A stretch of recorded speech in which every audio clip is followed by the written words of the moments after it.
اعوذ باللہ من الشیطان الرجیم واللہ یعصمک من الناس، اور اللہ لوگوں سے یعنی دشمنوں سے آپ صلی اللہ علیہ وسلم کی حفاظت فرمائے گا۔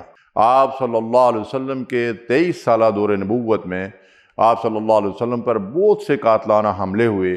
آپ صلی اللہ علیہ وسلم کے خلاف بڑی بڑی سازشیں کی گئیں۔ مشرکین مکہ اور یہود نے منافقین کو بھی اپنے ساتھ ملا کر ہر حربہ آزمایا، لیکن رب کائنات نے دشمنوں کی ہر چال کو تار عنکبوت بنا کر رکھ دیا۔ آپ صلی اللہ علیہ وسلم کا سب سے بڑا دشمن اس امت کا فرعون ابو جہل اور اس بدبخت کے قبیلے کا ایک اور شقی القلب، دونوں عہد کرتے ہیں کہ ہم حالت سجدہ میں پتھر مار کر محمد صلی اللہ علیہ وسلم کا سر کچل دیں گے۔ ابو جہل پتھر اٹھا کر آگے بڑھا، خوف سے پتھر اس کے ہاتھ سے گر پڑا اور اس کا ہاتھ گردن سے چپک کر رہ گیا اور بھاگ کھڑا ہوا۔ دوسرا پتھر لے کر آگے بڑھا، اس کی آنکھوں پر اللہ نے پردہ ڈال دیا، وہ بدحواس ہو کر بھاگ گیا۔ آپ صلی اللہ علیہ وسلم کا ایک دشمن آپ صلی اللہ علیہ وسلم کا حقیقی چچا ابو لہب تھا۔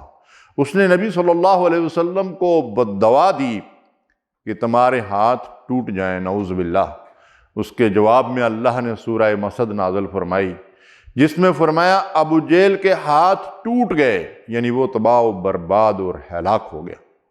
اسے ایک ایسی بیماری نے آ دبوچا جس کی وجہ سے وہ تنہائی میں اپنی غلاظت کھا کر مرا۔ کئی دن تک اس کی لاش پڑی رہی، اس سے بدبو آنے لگی تو اس کے گھر والوں نے اس سے گھسیٹ کر ایک گڑھے میں ڈال کر اوپر مٹی ڈال دی۔ اس کے دونوں بیٹوں سے نبوت سے قبل رسول اللہ صلی اللہ علیہ وسلم کی بیٹیوں کے نکاح ہوئے تھے، مگر رخصتی نہیں ہوئی تھی۔ اس نے بیٹوں کو اکسایا تو دونوں نے نبی صلی اللہ علیہ وسلم کی بیٹیوں کو طلاق دے دی۔ ایک بدبخت نے حضور صلی اللہ علیہ وسلم پر تھوکا، آپ صلی اللہ علیہ وسلم نے اسے بددعا دی، یا اللہ اس پر اپنے کتوں میں سے کسی کو مسلط کر دے۔ ایک تجارتی قافلے کے ساتھ وہ بھی شام کی طرف جا رہا تھا۔ رات کے وقت سوئے ہوئے جنگل سے ایک شیر نے آ کر اس کو چیر پھاڑ کر جہنم واصل کر دیا۔ ناظرین، اللہ نے اپنا وعدہ سچ کر دکھایا۔ ارشاد باری تعالیٰ ہے، جو لوگ اللہ اور اس کے رسول صلی اللہ علیہ وسلم کی مخالفت کرتے ہیں وہی لوگ سب سے زیادہ ذلیل ہیں اور ذلیل ہوں گے۔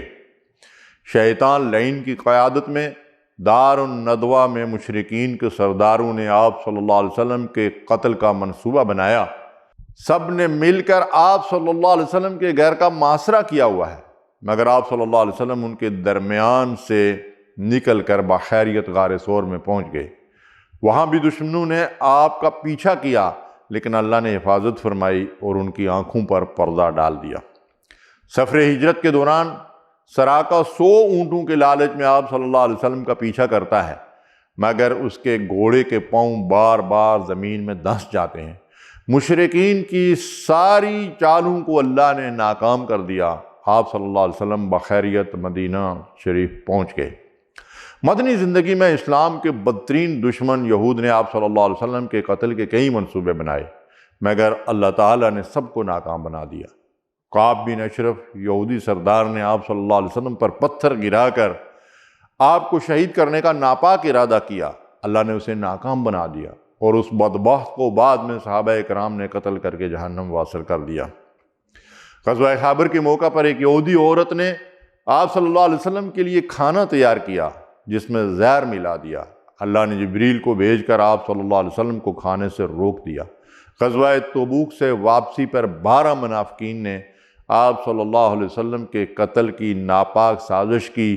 اللہ نے اس موقع پر بھی آپ صلی اللہ علیہ وسلم کی حفاظت فرمائی۔ ناظرین، اللہ کا وعدہ سچا ہے، واللہ یعصمک من الناس۔ اللہ نے تمام دشمنوں سے آپ صلی اللہ علیہ وسلم کی حفاظت فرمائی۔ اللہ کی تائید صحابہ کرام کے ایثار و قربانی اور جان نثاری کے علاوہ ملائکہ مقربین بھی آپ صلی اللہ علیہ وسلم کی حفاظت پر مامور تھے۔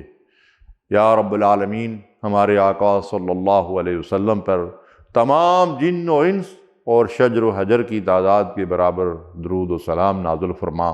وصلی اللہ علی نبینا محمد وعلی آلہ واصحابہ اجمعین، آمین یا رب العالمین۔